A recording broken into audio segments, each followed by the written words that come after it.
Emeka followed his housekeeper in secret. He followed her down a bush path in the middle of the savannah to a mud hut that was falling apart. And there, in front of that house, he saw her do something that chilled his blood. She was feeding two elderly people sitting on old wooden crates. Two people the world had forgotten. Two people he should have recognized immediately, but didn't. And when he finally understood who they were, what he felt was not sadness, but terror. Because those two old people were going to destroy everything he believed about his own life, about his family, and about the people he trusted most. This story will hurt you, but it will also remind you of something many of us prefer to forget. If you want to know who those two elderly people were and why that man's life changed forever on a bush path in the middle of nowhere, stay until the end. Leave your city in the comments so I know where you're listening from. Give me a like if the story captures you, and subscribe if you haven't already. Now, let's go back to the beginning. Let's meet Emeka Obi. Emeka Obi arrived in Abuja on a Tuesday morning. On a direct flight from London, he wore a dark grey suit, a watch that cost more than a house in the village where he was born, and a suitcase that weighed less than his conscience. Beside him, Ada Obi, his wife, looked out the taxi window with tight lips. She didn't like Nigeria. She never had. But Emeka needed to be there to close a construction deal that had been cooking for months with his partner, Chinedu. And Ada Obi was not one to stay alone in London. They settled into a rented house on the outskirts of Abuja, spacious, with air conditioning, tiled floors, and a patio that overlooked the distant hills. Emeka chose it because it was functional, not because it was beautiful. He wasn't looking for beauty, he was looking for control. The first thing he did was hire someone for cleaning and cooking. Chinedu passed him a contact. "Her name is Ngozi," he said over the phone. "She's quiet, diligent, and doesn't cause problems. Just what you need." Ngozi arrived the next day at 7 a.m. She knocked on the door with her knuckles, not the doorbell. She had her hair neatly tied back, a clean apron, and her eyes downcast. Emeka opened the door, gave her instructions without looking her in the face, and returned to his computer. He didn't ask where she was from, didn't ask if she had family, didn't ask anything. For Emeka, Ngozi was just another function of the house, like the air conditioning or the stove. Ada Obi was worse. From the first day, she spoke to her in that tone that isn't a shout but cuts just as deep. "Ngozi, the glasses go on the other side. Ngozi, this shirt has a wrinkle. Ngozi, if you can't handle this, tell me now." Ngozi didn't reply. She just nodded and kept working. There was a moment on the third day that went unnoticed by Emeka, but which destiny would not forget. Ngozi was cleaning the living room when a framed photo slipped from the shelf. She caught it before it touched the floor. She held it for a moment, looking at it. It was an old photo, one Emeka had carried for years, without knowing exactly why. A young man of 18 with a backpack slung over his shoulder, smiling in front of a mud house. Emeka snatched the photo from her hands with a dry gesture. "Don't touch what isn't yours." Ngozi lowered her gaze and returned to her cloth without a word. That photo, that very photo, would reappear, but in a place Emeka could never have imagined. The first week passed without surprises. Ngozi arrived early, cleaned, cooked, served, and left before dark. Emeka barely saw her. He was busy with blueprints, contracts, calls with Chinedu. Ada Obi complained about the heat, the food, the dust that blew in through the windows. "I don't know how people live here," she said every night as if expecting someone to take her away. But at the beginning of the second week, Emeka noticed something. It was almost by accident. He was in the kitchen looking for a glass of water when he saw Ngozi in front of the stove, wrapping something in aluminum foil. It wasn't her food, it was the leftovers from lunch. Half a plate of chicken stew, a little rice, 3 or 4 pieces of fried plantain that had remained from midday. Ngozi put them in a plastic bag carefully, as if she were packing something valuable. Then she put the bag in her satchel, took off her apron, and walked towards the door. Emeka said nothing, but he kept thinking. The next day, the same thing. And the next, always at the end of the day, always with the same bag, always with that discreet haste of someone who has someone waiting for them somewhere. It was Ada Obi who said it first. "That woman is taking our food, Emeka. She's stealing from us right to our faces." She said it with her arms crossed and that look that allowed no reply. "Fire her." Emeka thought about it for a moment. Any other employer would have. But Emeka wasn't just any employer. Emeka was a man who needed to know. Not out of compassion, not out of empathy, but for control. If someone stole from him, he wanted to know exactly how much, how, and where the stolen goods were going. That's how his mind worked. That's how he had built his company, controlling every bolt, every invoice, every kobo. Not yet, he told Adaobi. First, I want to know what she's doing. Adaobi looked at him with annoyance. Why? She's an employee. She's taking food. End of story. Because no one makes a fool of me, Emeka replied. And if she's taking it, I want to know where. From that day, Emeka began to observe Ngozi more closely. Not as one observes a person, but as one monitors a piece that doesn't fit. He noticed that she always left at exactly the same time, 4:15 p.m. He noticed that she always carried the same plastic bag, sometimes with an old container, sometimes just with plantain wrapped in a cloth. He noticed that upon leaving the door, Ngozi walked quickly, faster than when she arrived, as if something was pulling her. And one afternoon, when Ngozi left with her bag and crossed the street, without looking back, Emeka took his car keys. He wasn't going to ask her. He wasn't going to confront her. He was going to follow her because Emeka Obi didn't ask.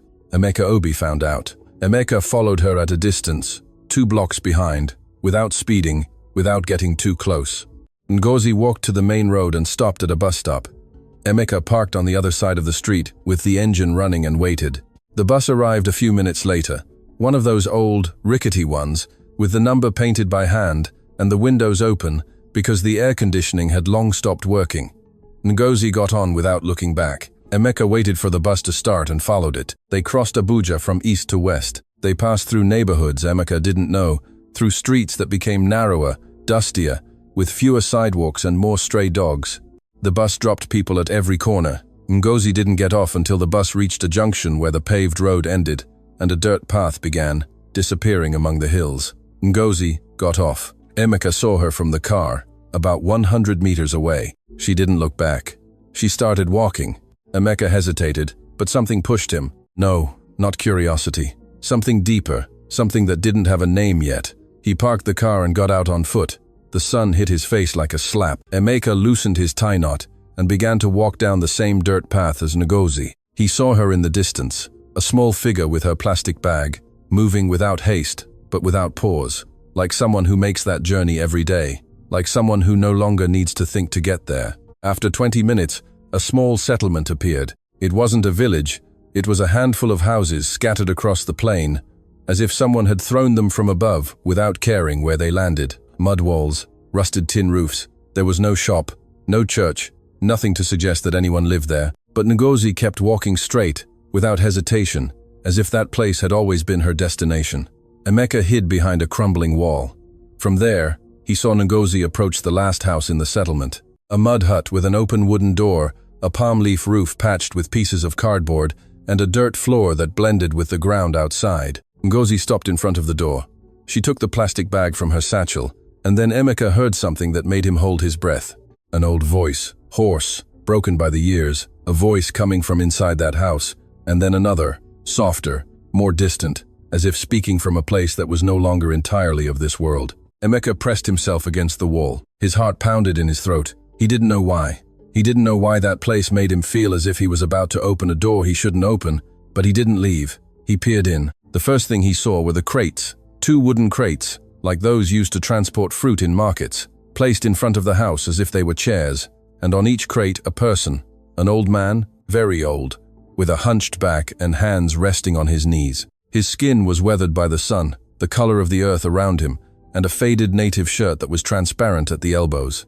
His left eye was cloudy, almost white, but his right eye looked straight ahead, with a fixity that was not peace, but resistance. He was a man who had decided not to die yet, without quite knowing why. Beside him, on the other crate, a smaller, more fragile woman, with a gray head tie covering her shoulders despite the heat. Her hands rested in her lap, still, like birds that no longer fly, and her eyes were lost at some point on the horizon, as if she were seeing something others could not. Occasionally, she moved her lips, murmuring something, a song or perhaps a name.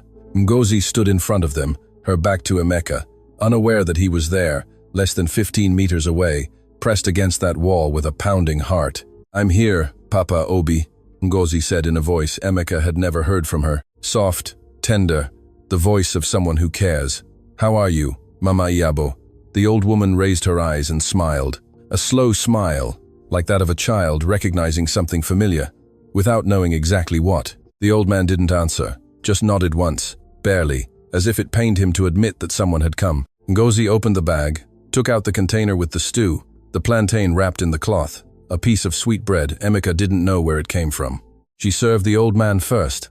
She placed the plate in his hands carefully, as one gives something sacred to someone who no longer expects anything. The old man looked at the plate, didn't say thank you, but began to eat slowly, with the dignity of one who eats little but accepts no pity. Then, Ngozi approached the old woman, gently removed her head tie, cleaned her face with a damp cloth she carried in her satchel, and tucked her hair behind her ears. The old woman allowed it, docile, as if this ritual was the only thing that gave shape to her days. Ngozi broke a piece of plantain into small bits and fed them to her patiently. With a patience that isn't learned, you're born with it or you don't have it. Emeka watched from the wall, and something happened to him that he couldn't explain with the cold logic that governed every decision of his life. The old man's hands, those large, dark hands, with wide knuckles and thick fingers. Emeka had seen those hands before, somewhere, sometime. And the woman, that way she tilted her head when she smiled, that constant murmur. Emeka felt that if he closed his eyes, he could hear that same melody in some corner of his memory, but every time he tried to catch the memory, it slipped away like water through his fingers. He left without a sound. He walked back to the car with wobbly legs, started the engine, and drove home without turning on the radio, without calling anyone, without thinking of anything but those two faces sitting on their crates in front of a mud hut that was falling apart. That night, lying next to Adaobi, who slept with her mouth slightly open and the air conditioning on full blast, Emeka couldn't close his eyes. Every time he tried, he saw the same thing. The old man's hands, the old woman's smile, and a feeling that pierced his chest like a rusted nail. He knew those people. He didn't know from where, he didn't know why, but he knew them, and something inside him, something that had been dormant for 20 years, began to stir. Emeka didn't go to the office the next day. He told Chinedu he had a meeting with a supplier. He told Adaobi he was going to inspect a piece of land. He didn't tell anyone the truth because he himself didn't know what he was doing. He drove to the junction where the pavement ended. He parked the car in the same spot as the previous afternoon and walked down the dirt path with the sun barely rising behind the hills. The savannah at that hour doesn't burn, it whispers. And what it whispered to Emeka that morning was something he didn't want to hear. He arrived at the settlement before 7 a.m. There was no one on the path. Not a dog, not a sound, just the wind dragging dust between the huts. Ngozi wouldn't arrive until the afternoon. Emeka knew this, and that's why he was there at that hour. He wanted to see without being seen. He wanted to understand what it was that had stolen his sleep. He approached the mud hut from the side. The window was a hole in the wall with a broken pane that someone had patched with a piece of cardboard. Emeka peered in. The old man was asleep, lying on a dilapidated iron cot with a mattress so thin that the springs were visible underneath. He had a blanket over him despite the heat, as if the cold he felt came from within, not from outside. His large hands rested on his chest. He breathed slowly with a soft whistle that betrayed his age. The old woman was sitting on a plastic chair next to the cot. She wasn't sleeping. Her eyes were open, fixed on some point on the wall, and she moved her lips slowly, singing something soundlessly, a lullaby perhaps, or a prayer, or a mixture of both. Emeka observed them, and again that knot, again that feeling that something was pulling him towards that house, like an invisible thread tied to a place he had forgotten. Then it happened. The old man moved on the cot, turned his body to one side, and as he did, something slipped from under the pillow, something small, flat, that fell to the dirt floor without a sound. An old photograph, folded in half with yellowed edges and a damp stain in one corner. Emeka moved closer to the broken glass. He squinted. In the photo was a young man, 18, maybe 19 years old, dark-skinned, slender, with messy hair and a smile that didn't yet know the weight of the world. He had a backpack slung over his shoulder and was standing in front of a mud house with a bare hill behind and a clear sky that stretched as far as the eye could see. Emeka stopped breathing. He knew that photo. He knew that backpack. He knew that smile. He had seen it 1,000 times. He had it in his own living room in a frame on the shelf. The same photo Ngozi had picked up from the floor 3 days earlier and that he had snatched from her hands. It was him. At 18, the day he left Obioma village, the air caught in his chest. He lifted his gaze from the photo to the face of the sleeping old man. He looked at him as if it were the first time. The large hands, the wide knuckles, the scar on his chin, the one they always told him he got from barbed wire when he was 20, and he recognized him. Papa Obi, Chief Obi, his father. Emeka took a step back. He looked at the old woman, the woman who sang soundlessly, who tilted her head when she smiled, who murmured names no one else could hear. Mama Iabo, his mother. The two old people his housekeeper cared for every afternoon with the leftovers from his own kitchen. They were his parents. The parents he left in Obioma village 23 years ago. The parents he promised to return to. The parents he stopped looking for, stopped calling, stopped remembering until they became an old photo on a shelf that no one looked at anymore. And now they were here in this mud hut, without electricity, without water, without anything, sitting on crates, eating the leftovers brought to them by a woman he paid minimum wage. Emeka leaned against the outer wall of the house. His legs wouldn't respond. The sun was already beating down on his face, but he didn't feel it. He felt nothing, or he felt everything at the same time. What's worse? He stayed there, leaning against the mud wall of his parents' house in a silence that weighed more than any words. The loudest silence of his life. Obioma village, Ogun State, 23 years ago. The Obi family house was made of mud, with a beamed roof and a dirt courtyard, where Mama Iyabo hung clothes, and Papa Obi stored his tools. It wasn't big, it wasn't beautiful, but it was theirs. And in that courtyard, Emeka had learned to walk, to count, to look at the sky, and to want to go far away. Because in Obioma village, there was nothing. No work, no hospital, no future, only sun, dust, and the certainty that if you stayed, you would die just like everyone else. Poor, quiet, and forgotten. Emeka knew it from the age of 15, and Papa Obi knew it before him, because Papa Obi had already paid the price of staying. He paid it with Chiamaka. Chiamaka was the first daughter. She was born 3 years before Emeka, a tiny girl with an easy laugh who chased chickens and fell asleep in Mama Iyabo's arms while she sang to her. At 3 years old, she developed a fever that wouldn't go down. Mama Iyabo put damp cloths on her. Papa Obi went to the village for medicine, but there was no doctor in the village. The nearest doctor was in the city, and Papa Obi had no money for the fare. Chiamaka died on a Tuesday night. Mama Iyabo was never the same, and Papa Obi carried that death on his shoulders like a stone he never removed. When Emeka turned 22 and said he wanted to go to the city, Papa Obi didn't stop him. He couldn't, because every time he looked at his son, he saw Chiamaka's shadow and thought, "Not this one. This village won't kill this one." "Go," he said one morning, with his back turned, pretending to sharpen a machete. His hands trembled. "Go and don't look back. There's nothing for you here. Your sister died here because I didn't even have money for a doctor. I don't want you to live what I lived." Emeka left that same day, backpack on his shoulder, 22 years old, and a promise he made to his mother at the door of the house. "I will come back for you. I will give you the life you deserve." Mama Iyabo hugged him so tightly that Emeka felt his mother's bones against his own. Papa Obi didn't come closer. He stayed with his back turned, machete in hand, looking at the hills. But when Emeka was already on the dirt path, Papa Obi turned and watched him leave until he disappeared into the distance. No one saw that, but it happened. The first few months in Lagos were tough. Emeka worked wherever he could, construction, painting, carrying materials on building sites. He slept in a shared room with 4 men who spoke languages he didn't understand. But every Friday, without fail, he went to the corner shop and sent money to Obioma village. And every Sunday, he called. Papa Obi didn't answer the phone. He didn't like it. He said those gadgets were for city people, but Mama Iyabo did. And every Sunday she told him the same things, that the chickens were still laying, that the roof hadn't leaked since he sent money to fix it, that his father was well, even if he didn't say so. Then came the first big contract. A construction company hired him as a foreman, then as a supervisor. Then Emeka realized he could do the same on his own and opened his own company. Money started to really come in, and with the money came Adaobi. Adaobi was the daughter of Nigerians who had emigrated from Lagos 30 years ago and never returned. She grew up in London without speaking Igbo, without knowing her parents' village, without missing what she never had. For her, Nigeria was a distant memory.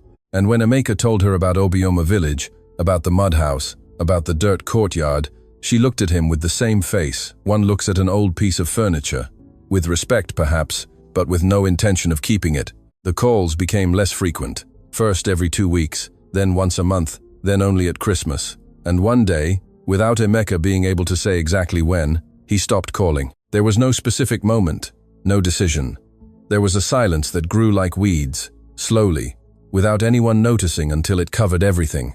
When he realized it, 5 years had already passed. 5 years without a call, 5 years without sending money, 5 years without asking if his parents were still alive. And the shame, which was small at first, grew so large that it no longer fit in a call, nor in a message, nor in a return flight. Emeka convinced himself that they were fine, that someone was taking care of them, that they didn't need him.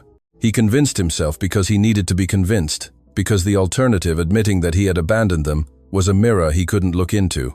And so passed not 5, but 23 years. 23 years of silence. 23 years of a photo on the shelf that no one looked at anymore. 23 years of a promise made at a mud door that the desert wind carried away without anyone reclaiming it. Until now. Until this morning, leaning against the mud wall of a house he didn't know, with the savannah sun beating down on his face and the weight of 23 years falling on him like a collapsing roof. Emeka Obi had found his parents, but the question that burned in his chest wasn't where they had been, it was where he had been. Emeka arrived at the house like a ghost. He sat on the edge of the bed without taking off his shoes, without loosening his tie, without moving. Ada Obi found him like that when she came out of the shower. "What's wrong with you?" Emeka took a long time to answer. When he did, his voice came out hoarse, as if the words scraped his throat on their way out. "I found my parents." Ada Obi stood still with the towel in her hands. "What? My parents? Ada Obi, they're here, in a village 40 minutes from here. They live in a mud hut, without electricity, without water. Ngozi brings them food every afternoon, the leftovers from our kitchen." Silence. Ada Obi processed the information with the same face she made when a supplier gave her bad figures. Cold, calculating. And Emeka looked at her. "How can that be? That's not your problem anymore, Emeka. You left them 20 years ago. If it were so important, you would have come back sooner." She sat in front of the mirror and began to brush her hair as if the conversation was over. "They are my parents. And mine are still in my ancestral village," Ada Obi said without looking at him. "In a village, just as poor as yours. And you know what? I didn't go back either. My parents didn't go back for theirs. That's life when you get ahead, Emeka. You leave behind what you have to leave." The phrase fell like a stone in still water. Emeka looked at her, and for the first time in 15 years of marriage, he saw Ada Obi clearly. She wasn't bad. She wasn't cruel. She was a mirror. She had grown up in a house where abandoning family was normal, where cutting roots was the price of progress, where looking back was for the weak. And Emeka had married her precisely for that, because Ada Obi was never going to ask him to go back, never going to remind him of what he left behind, never going to ask about Papa Obi and Mama Iyabo. He chose her because she was comfortable, and now that comfort disgusted him. "I'm not going to leave it like this," Emeka said. Ada Obi put down the brush, looked at him through the mirror. "Do what you want, but don't involve me in it." Emeka left the room and knew, although he didn't want to admit it yet, that he was alone in this, that the path back to that mud hut was a path he would have to travel without anyone beside him. The next day, he waited for Ngozi in the kitchen. She arrived at 7 a.m. as always, with her apron and downcast eyes. But this time Emeka spoke to her differently. He didn't give instructions. He offered her a chair. Ngozi looked at him with distrust. In her experience, when a boss offers you a chair, what comes next isn't good. "Please sit, Ngozi. I need to ask you something." She sat on the edge of the chair with her hands in her lap, ready to get up at any moment. "The elderly people," Emeka said. "The ones you visit every afternoon. Who are they?" Ngozi didn't answer immediately. She looked at him intently, searching for a trap. "Did you follow me?" "Yes." Another silence. Ngozi lowered her gaze. When she raised it, her eyes were no longer those of an employee facing her boss. They were those of a woman protecting something. "I found them 2 years ago," she said. "At the market in Obioma village. A woman asked me to take food to some old folks who were left alone in the plain. Nobody visits them," she told me. "Nobody cares for them. I went thinking I would just drop off the food and leave. But when I got there," she paused. She looked at her hands. The house was falling apart. They had no light, no water.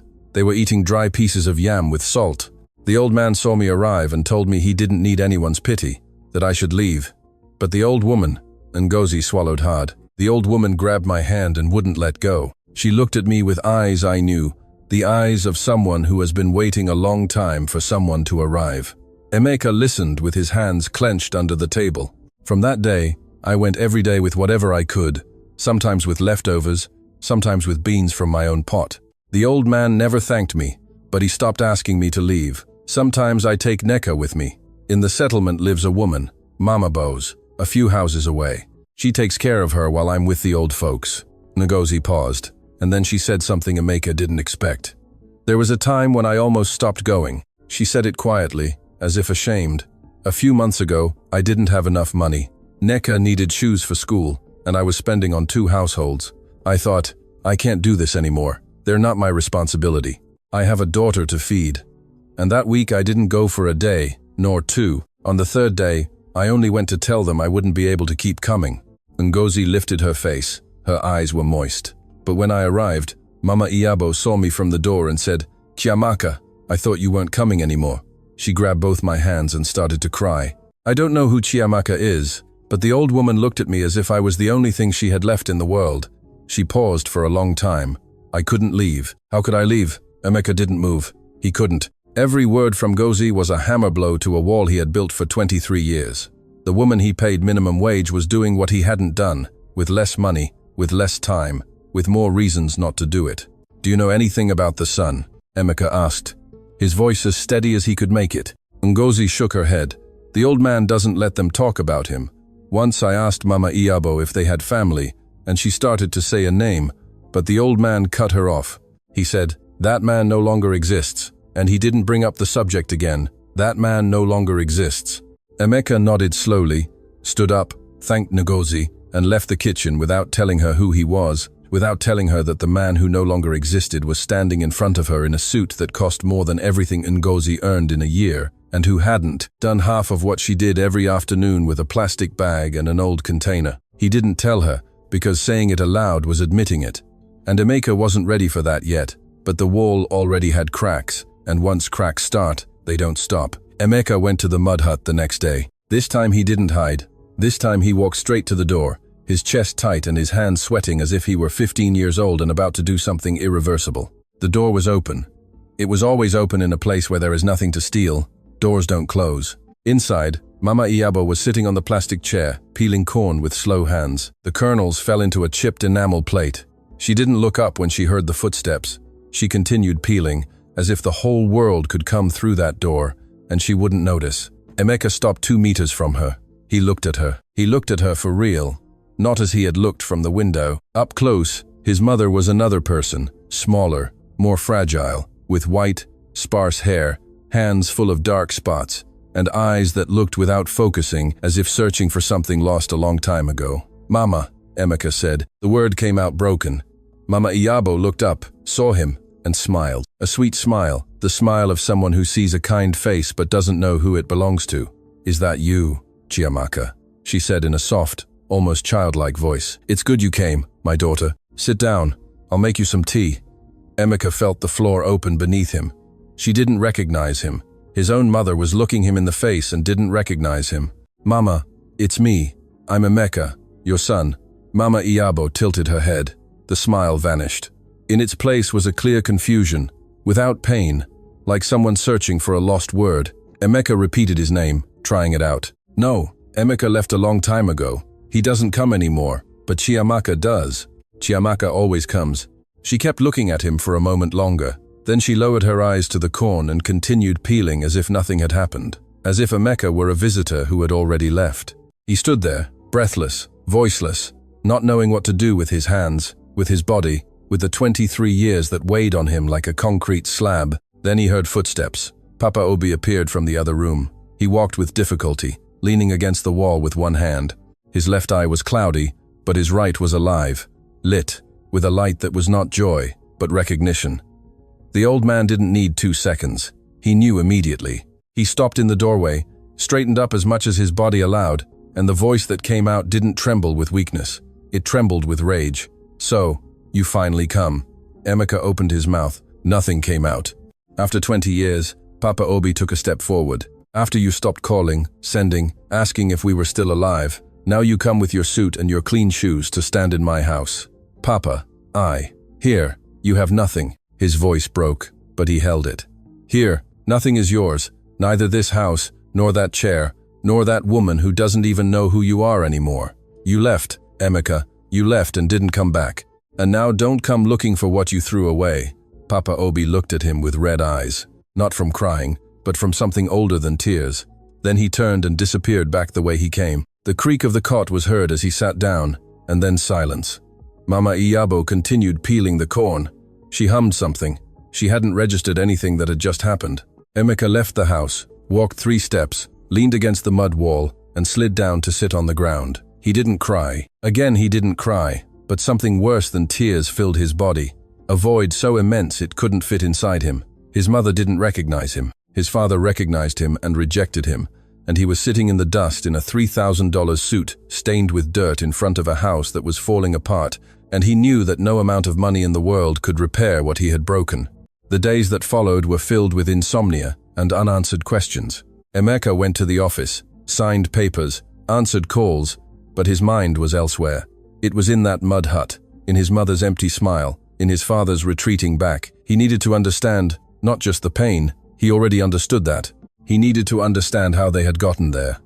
The last time he sent money, more than 15 years ago, his parents were still in Obioma village, in the mud house, with the dirt courtyard. What had happened? How did they end up in a nameless settlement in a mud hut that wasn't theirs?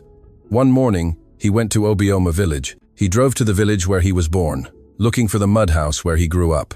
But when he reached the street, he remembered the house was gone. In its place was a new fence and a private property sign. Emeka got out of the car and asked a neighbor sweeping the path, "What happened to the obus?" The woman looked at him like he was a ghost. "The obus? They were driven out years ago, sir. They couldn't pay the land rates, and they lost everything. The house in Obioma village, the house where he was born, the house where Chiamaka was buried in the backyard, no longer belonged to the obus. They had lost it 8 years ago." But that wasn't what chilled his blood.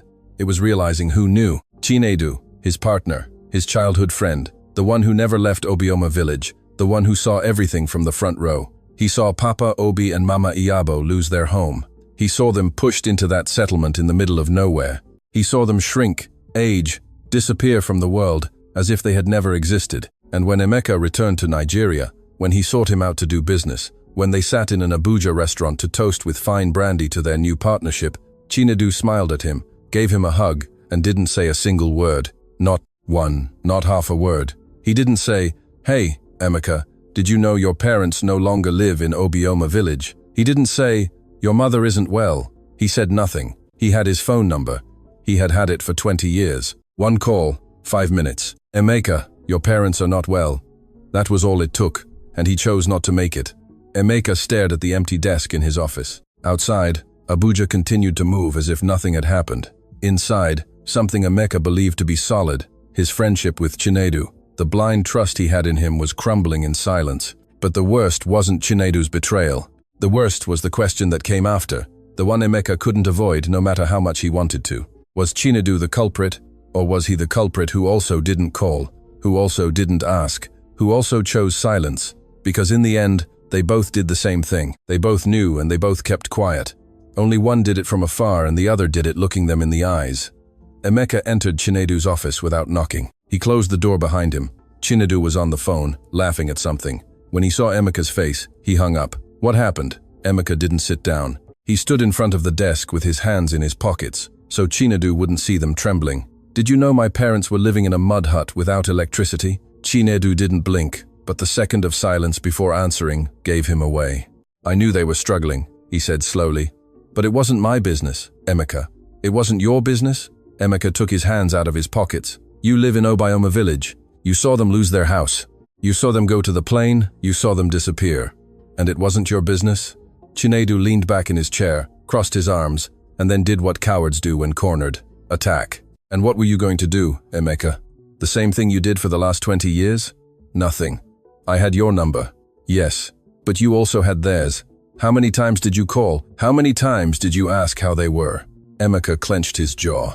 "I didn't call you because you didn't want to know," Chinedu continued. "And we both know it. Don't make me the villain of your story. You are the villain.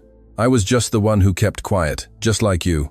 The difference is that I saw them up close, and you forgot them from afar. But the silence was the same." Emeka wanted to answer, wanted to shout at him, wanted to tell him it wasn't the same, that he was far away, that life had swallowed him up. But he couldn't, because every word Chinedu said was a truth Emeka had already told himself during those sleepless nights. Only hearing it from someone else hurt more. "We're not partners anymore," Emeka said. Chinedu shrugged. "Whatever you want." Emeka left without closing the door and knew he had just lost the last ally he had in Nigeria. He had no wife to support him, no parents to accept him, no friend. He had no one. That same night, Without knowing exactly why, he drove to the settlement. He didn't enter. He parked the car far away and walked to the mud hut in the darkness. The moon was high, and the savannah looked silver, as if someone had sprinkled ash on the world. He approached the window. Inside, a candle burned. Papa Obi was sitting on the cot. Mama Iyabo was lying down with her eyes closed. The old man spoke to her. "That boy came, my dear." Papa Obi's voice was different at night. It wasn't the harsh voice of the man who had chased him away. It was softer, more tired, the voice of a man who speaks to the only person he has left. He came with his suit and his city shoes. But it's too late. It's much too late. Mama Iyabo murmured something unintelligible. Perhaps a name, perhaps nothing.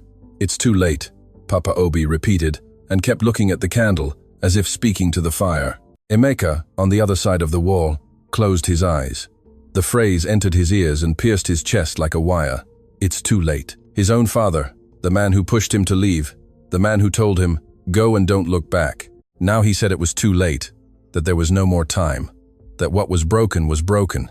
He moved away from the window without a sound, walked back to the car, got in, and stayed there with the engine off, looking at nothing.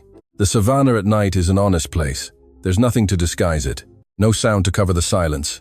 No light to hide the darkness. It is what it is, and that night, sitting in his car with his hands on the steering wheel, and his eyes fixed on the dirt path, Emeka was also what he was.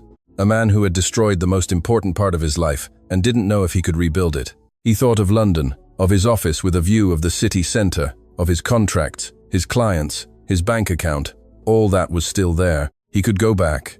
He could drive to the airport, take the first flight, and in 6 hours, be sitting in his leather armchair with a whiskey in his hand, and the air conditioning at 21 degrees Celsius. He could forget again. He had done it before. 23 years of practice. It was easier. It was much easier. He was about to start the engine when someone tapped on the window. Emeka jumped, turned. On the other side of the window, a round face looked at him with curiosity. Nneka, Ngozi's daughter, was in her nightgown with oversized flip-flops and messy hair. Emeka lowered the window. "What are you doing out here?" "I went to throw out the rubbish," Nneka said, pointing to Mama Bose's house 20 meters away. "And what are you doing here in your car?" "I'm thinking about what?" Emeka looked at her. 8 years old, and she was already asking the questions adults don't dare to ask. If I should leave or stay. Nneka thought about it for a moment, serious, as if the question deserved all her attention. "My mum also gets sad sometimes," she said, "when she doesn't have enough money or when she remembers my dad. But she says that taking care of someone is the only way not to be alone." She said it simply, unaware that those words were hitting a 4-5-year-old man harder than any contract, any shout, any rejection. "Good night, sir," Nneka said, and walked away in her oversized flip-flops back to the house, humming something. Emeka stayed still with his hands still on the steering wheel, his eyes fixed on the dirt path that disappeared into the darkness. Taking care of someone is the only way not to be alone. He started the engine, turned on the lights, and instead of turning towards the highway, towards the airport, towards London, towards the comfortable life that was waiting for him with open arms, he turned the steering wheel towards the dirt path. He didn't know if it was too late. He didn't know if his father was right, but he knew that leaving again was to die in life, and he had already been dead for 23 years. He found her the next day at 4:10 p.m., leaving the house with her satchel and plastic bag. The same routine, the same path. But this time, Emeka was waiting for her at the door. "Ngozi." She stopped. She looked at him with that caution that had become her habit whenever he spoke to her outside of normal. "I need to tell you something, and I need you to listen to me before you say anything." Ngozi nodded. She didn't sit down. She stood with the bag hanging from her hand as if ready to leave at any moment. Emeka took a deep breath and said it. "Those 2 old people you care for every afternoon are my parents." The silence that followed was not a normal silence. It was one of those silences that have weight, that occupy space, that settle on your chest. Ngozi didn't move. She looked at him intently with wide eyes, processing each word as if they were speaking in another language. "What did you say?" "Papa, Obi, and Mama Iyabo, they are my parents. I am the son who left, the one who no longer exists." Ngozi dropped the bag. It fell at her feet, and she didn't bend down to pick it up. Emeka watched as her face changed from surprise to something darker, something he knew well, because he had seen it in the mirror every morning since he discovered the truth. Rage. "You left them like that?" Ngozi's voice was no longer soft. It was sharp.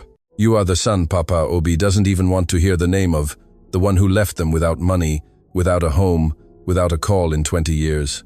Emeka didn't answer. There was nothing to answer. I found them eating dry pieces of yam with salt, Ngozi continued. Pieces of yam with salt, 2 people over 70 years old. And you were in London with your suit and your car and your wife, who doesn't even know where Obioma village is. Her rage broke in her throat. Her eyes filled, but she didn't cry. She stood trembling with clenched fists, looking at him as one looks at someone who has failed the people you love most in the world. And then, slowly, the rage transformed into something else. Not forgiveness, but something more complicated. Mama Iyabo calls me Chiamaka, Ngozi said in a low voice. Every time I arrive, she says, Chiamaka, it's good you came. I never understood why. She paused. Now I understand. Another silence. This one longer, sadder. And now what do you want to do? Ngozi asked. I want to try. I want to be there. I want to. Emeka didn't finish the sentence. He didn't know how to finish it. Ngozi looked at him for a long time. She was measuring him. Not his money, not his position. She was measuring him, what was left of him. I will help you, she finally said, but with one condition. Emeka looked at her. Don't promise them anything you won't deliver.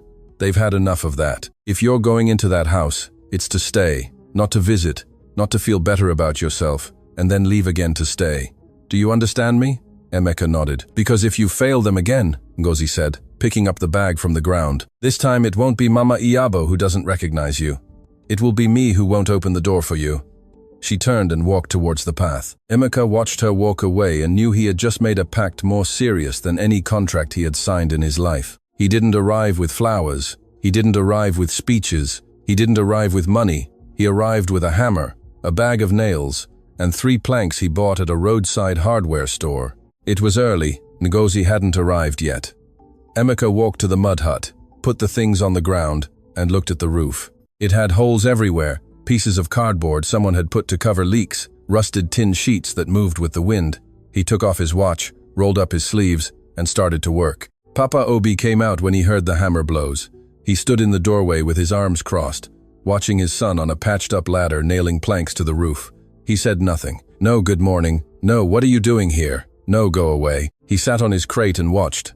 Emeka didn't speak to him. He understood, or Ngozi made him understand, that words no longer served, that promises were worn out, that the only thing he could do was be there with his hands. That day, he fixed the roof. The next day, he returned with more material and fixed the door that hadn't closed properly for years. On the third, he brought gallons of water and food that weren't leftovers, fresh beans, chicken, fruit, bread. On the fourth, he cleaned the courtyard, pulled out the dry weeds, arranged the crates, put up a tarpaulin for shade. Papa Obi didn't speak a word to him on any of those days, but he stopped telling him to leave. And one afternoon, when Emeka was carrying the water gallons from the car, the old man got up from his crate and held the door open for him without looking at him, without saying anything. He just held the door. And that gesture, so small that anyone would have ignored it, was bigger than any embrace for Emeka. On the 5th day, Emeka tried to cook. He put a pot on the wood stove, poured in the beans, added water, salt, a piece of onion. The beans stuck to the bottom. The fufu came out thick and crooked. He burned one. Burned. Ngozi arrived in the afternoon and found him standing in front of the stove with teary eyes, not from emotion, but from the smoke, trying to scrape a piece of fufu from the griddle with his fingers. Not like that, Ngozi said, taking the spatula from him, but she smiled. For the first time since she knew who he was, she smiled. Papa Obi ate the stuck beans without complaining. He didn't say they were good, but he finished the plate, and that was enough. It was on the 7th day when it happened. Emeka was inside the house patching a crack in the wall with a mixture of mud and straw that Ngozi had taught him to prepare. His hands were full of mud, his shirt soaked with sweat, his hair messy. He didn't look like an entrepreneur. He didn't look like a boss. He looked like a son. Mama Iyabo had spent the morning sitting in her chair, watching him work with that expression she always had, present and absent at the same time, like someone watching a silent film. But suddenly she got up slowly, holding onto the wall. She walked to where Emeka was. He didn't see her coming. Mama Iyabo placed both hands on his face, cold, wrinkled hands, with trembling fingers. Emeka remained motionless. His mother looked at him from very close, with eyes that for the first time in days were not lost. They were here, completely here. You have your father's hands. Mama Iyabo said softly, as if it were a secret between the two of them. "You always did, my son. My son." She called him my son. Emeka crumbled. His knees gave way, he knelt, and his mother held his head against her chest, stroking his hair with those hands that had once cradled him and that now could barely hold themselves up. And Emeka cried. For the first time in 23 years, he cried. Not like strong men cry who quickly wipe their tears and look away. He cried like sons who return late, with their whole body, with every breath, with everything they had stored for years and that no longer fit inside them. Papa Obi, from his crate, saw everything. He didn't get up, he didn't come closer, but he turned his head towards the wall so no one could see his face, and with his free hand, he quickly wiped something from his eye, as if nothing had happened. But it happened. The call came on a Thursday night. Emeka was in the mud hut, sitting on the floor, sanding a plank he was going to use to reinforce the window. His hands were rough, his nails black with mud, and the shirt that was once white was now the color of the savannah. When he saw the name on the screen, he knew what was coming. Emeka. Adaobi's voice was firm, not angry, firm. The voice of someone who had already made a decision and was just calling to inform. "It's your last chance. Are we leaving or am I going alone?" Emeka didn't answer immediately. He stood up, walked to the door. Outside, the sun was setting behind the hills, and the sky had that orange color that only exists in the Nigerian savannah, as if someone had set fire to the horizon. Ngozi was coming down the dirt path with Nneka by the hand. The girl had a drawing she had made at school, and was waving it in the air to dry. Papa Obi was sitting on his crate as always, looking at the plain with his good eye. And Mama Iyabo was by his side with her head tie on her shoulders, humming that song no one but her knew. "I didn't stay in this country to end up in a village without paved roads," Adaobi said. "I have a life in London, Emeka, a life we built together. If you want to throw it away for a guilt you should have resolved 20 years ago, that's your problem, but I'm not going to stay and watch." Emeka closed his eyes, breathed the dry savannah air, and replied, "Go, Adaobi. I already left once. I'm not going to do it again." Silence on the other end, long, heavy, then Adaobi's voice, lower. "Is that all?" "That's all." Adaobi hung up. There were no shouts, no slamming doors. Emeka Obi's marriage ended with a click and 3 seconds of digital silence. 15 years of life together, of dinners, of trips, of a house in a London suburb with a manicured lawn. It all ended in a 2-minute call. Emeka took the ring off his finger. He looked at it for a moment, not with rage, but with a clean sadness, like someone letting go of something that no longer belongs to them. He put it in his trouser pocket. Maybe he would throw it away later. Maybe not. It didn't matter. The company in London was still running. Emeka managed it by phone, delegating what he could, letting go of what he couldn't. He no longer cared about being the one who controlled every bolt. He had enough money to live and to fix that mud hut. The rest could wait. What mattered was that for the first time in 23 years, Emeka Obi was exactly where he needed to be, and he wasn't going to move. Weeks passed, not months, because this is not a story where everything is fixed with time. It's a story where everything begins with a decision, and then you have to uphold it every day, every morning, every time life asks you if you are sure. Emeka managed to get electricity connected to the house, a long cable coming from the nearest pole 300 meters away. It probably wasn't legal, but it worked. He brought a water tank that he filled every third day with the truck. He bought a new mattress for Papa Obi's cot, and another for Mama Iyabo, who until then had slept on a mat on the floor. Papa Obi didn't thank him, didn't hug him, didn't call him son, but he no longer told him to leave. And one morning, when Emeka arrived carrying material to build an extra room, the old man got up from his crate, walked to the truck, and began to unload planks without anyone asking him. They said nothing to each other. They worked together all morning in silence, shoulder to shoulder, and that silence was more eloquent than any forgiveness spoken with words. Mama Iyabo had good days and bad days. On bad days, she called him sir and asked if he was from the local government. On good days, she looked at him with those clear eyes, the eyes from before, and said, "My son," as if he had never left. Emeka learned to live with both. He learned that a mother's love with a broken memory is still love, only it comes in parts when you least expect it, and you have to be there to receive it. Ngozi continued to come every afternoon, but she no longer came alone with her bag of leftovers. Now she arrived with Nneka, who ran through the courtyard chasing lizards, and with food that she and Emeka cooked together on the wood stove. Emeka never learned to make perfectly shaped fufu, but he learned to make rice without it sticking, And that, according to Ngozi, was already a miracle. One afternoon, without anyone planning it, they all sat down to eat together. Emeka placed some planks on 2 crates in front of the house. It wasn't a table, it was an idea of a table. Ngozi brought the plates. Nneka arranged the napkins, pieces of brown paper that she folded as if they were cloth. Papa Obi sat down without being invited. Mama Yabo sat beside him with her head tie on despite the heat, murmuring something that could be a prayer or a lullaby. Beans, rice, fufu, Ngozi's, not Emeka's, Zobo drink in plastic cups. The sun was setting, and the sky burned orange and red, as if the savannah was bidding farewell to the day with everything it had. Nneka recounted that at school they had asked her what she wanted to be when she grew up, and she said a doctor, to heal old people, she explained with a mouthful of beans. Ngozi scolded her for speaking with her mouth full. Papa Obi said nothing, but the corner of his mouth moved, barely, almost nothing. Something that in another man would have been a smile, and that in Papa Obi was a revolution. Mama Iyabo looked at everyone with shining eyes. It wasn't clear if she knew exactly who each one was, but she smiled. She smiled with the peace of someone surrounded by voices, and that was enough for her. When they finished eating, Emeka began to collect the plates. Papa Obi remained seated, looking at the horizon as he always did. But when Emeka passed by his side, the old man raised his hand and touched his arm. Just that. A brief, clumsy touch, as if the hand didn't quite know how to do it after so many years. Emeka stopped.